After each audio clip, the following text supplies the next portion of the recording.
Greenland is the largest island in the world. However, about 80% of its surface is covered by a permanent ice cap, which makes these areas uninhabitable.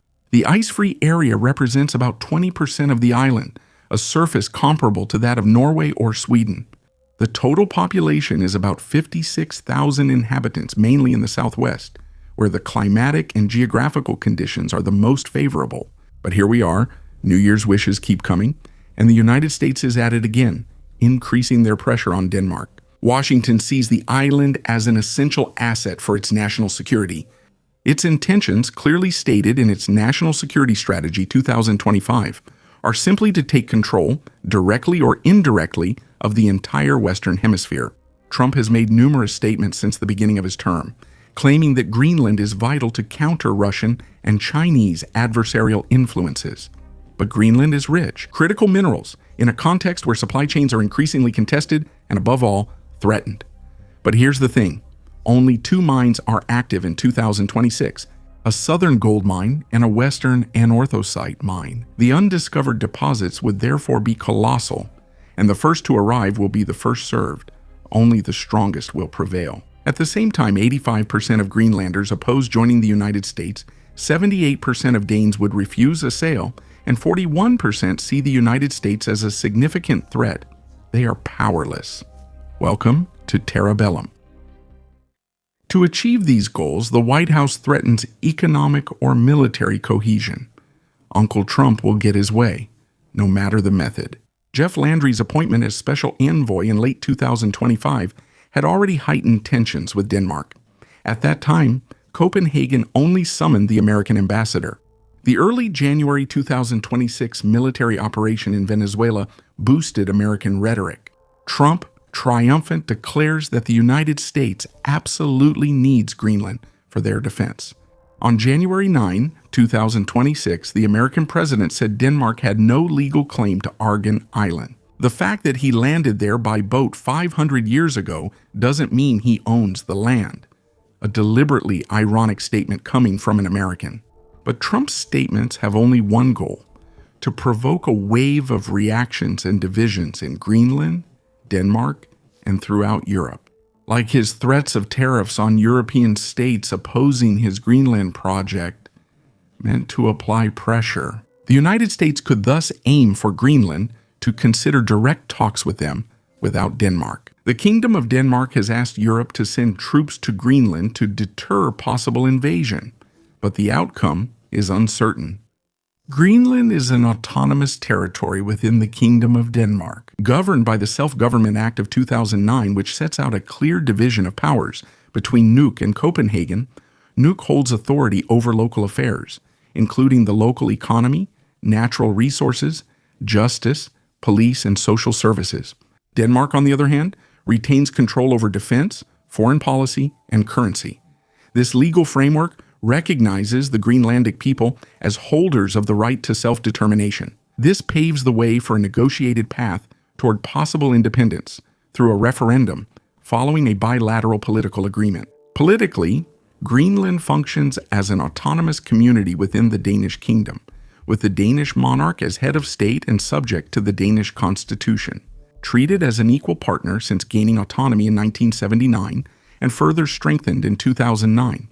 The Inatsisartut, the local parliament, and the Naalakkersuisut, the executive government, embody this sovereignty. Independence, as expected, shapes the country's politics, which supports a gradual move toward independence. Control over mineral and energy resources is the key economic factor. The island heavily depends on an annual Danish subsidy of about $600 million, which covers a large part of public services. So this prevents an immediate break with Copenhagen. Do you see the logic? Greenlandic leaders insist on their self-determination by developing income from natural resources to build a viable environment. However, they firmly reject any foreign interference, including from the United States, because they are keen to avoid a new strategic dependency, despite recent geopolitical pressures.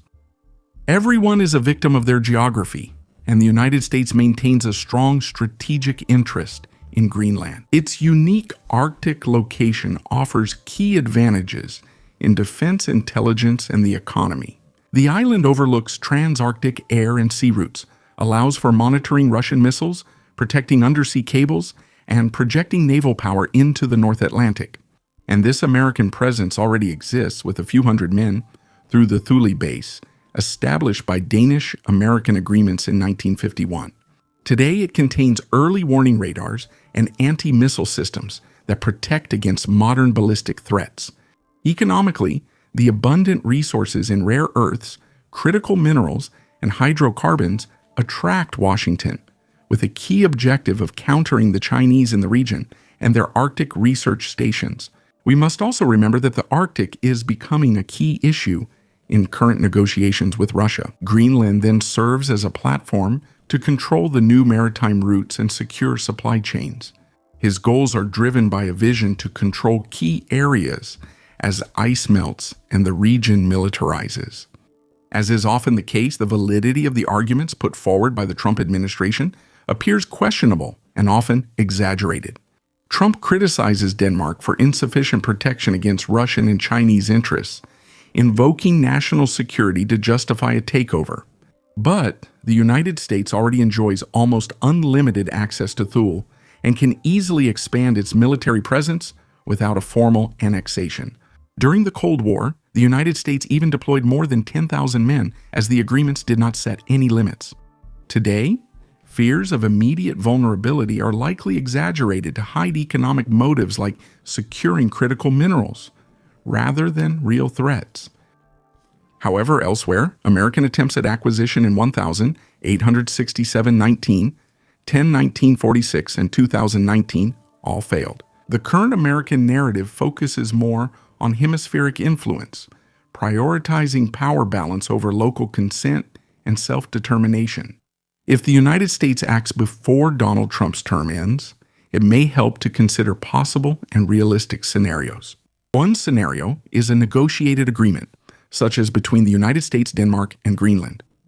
A pact balancing American security priorities, which in fact already exist. With the Thule base, the main focus of the negotiations would therefore be on economic issues and the exploitation of strategic resources. There will also need to be discussions about ecological and environmental limits. Could this actually contribute to the development of Greenlanders while preserving Danish sovereignty? Currently, Washington might provide financial aid, invest in infrastructure, and share technology in return for a larger military presence and special access to resources. This agreement would probably be the lesser evil, would not call NATO treaties into question, and would serve as a smooth transition. Of course, this deal would be politically toxic for Copenhagen, which would face constant American pressure, who would have every interest in pushing further toward full and complete independence for Greenland, and would already control key resources beneath the European powers' noses. The question would be whether to consider Greenlanders' resistance. Denmark toward the United States? Second scenario, it's the one of influence toward autonomy. Washington would deepen its direct ties with UK to encourage autonomy from Denmark, whether through aid, private investments, or direct support for independence. This would include funding to replace Danish subsidies, with a ready-made narrative that would question the ability of Copenhagen and European powers to protect the island. Because what currently keeps Greenland tied to Denmark is its dependence on the Danish fund. The Americans may find an alternative there due to their long-term strategy and vast resources.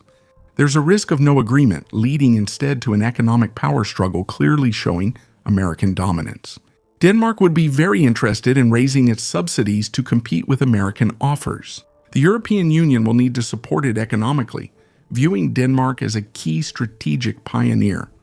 The main risk is Europe's escalating confrontation. The question and interests of Greenland and the United States, which are able to deploy significant economic resources as part of their own strategy. If Denmark loses the influence war, Greenland will become autonomous and fully aligned with Washington. The third scenario, expanded military presence, is the easiest to implement.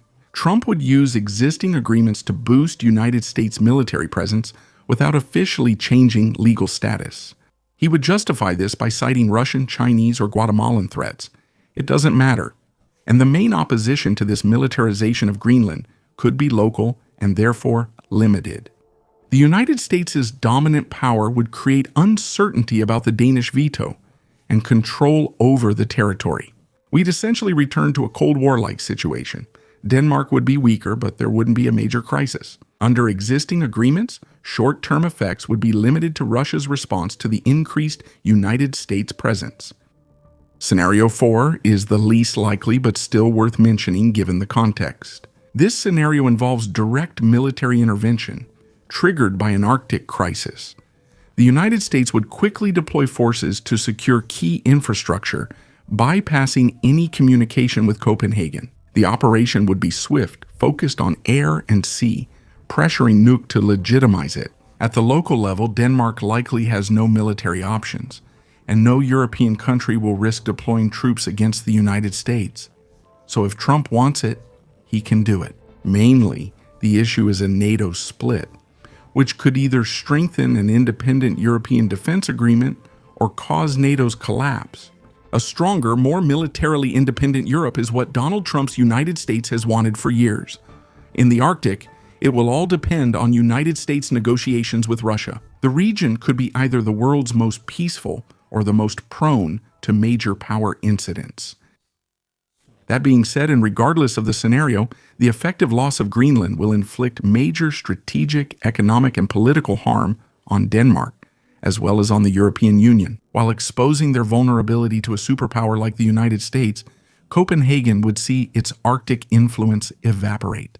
Economically, the end of the annual $600 million subsidies would ease the Danish budget, but would deprive Denmark of future access to critical resources. Such a setback would embarrass the government before a public already opposed to the United States. This could cause internal instability and possibly leaving NATO, as the conflict in Ukraine continues.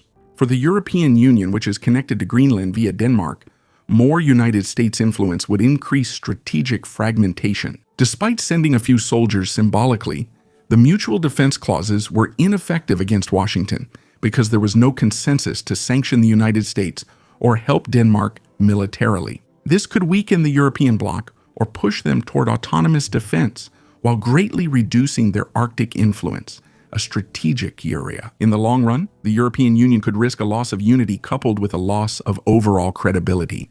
The problem is, which country in the European Union will take up this position against the United States? Emmanuel Macron seeks to activate the European Union's anti-coercion tool, but we can already guess that this retaliatory measure will probably not be supported by the other European powers, including Germany.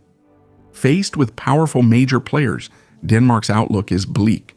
Copenhagen has few options and must quickly choose the lesser evil. It may be better to offer Trump a deal to extend the United States military presence in Thule under the 1951 or 2004 treaties.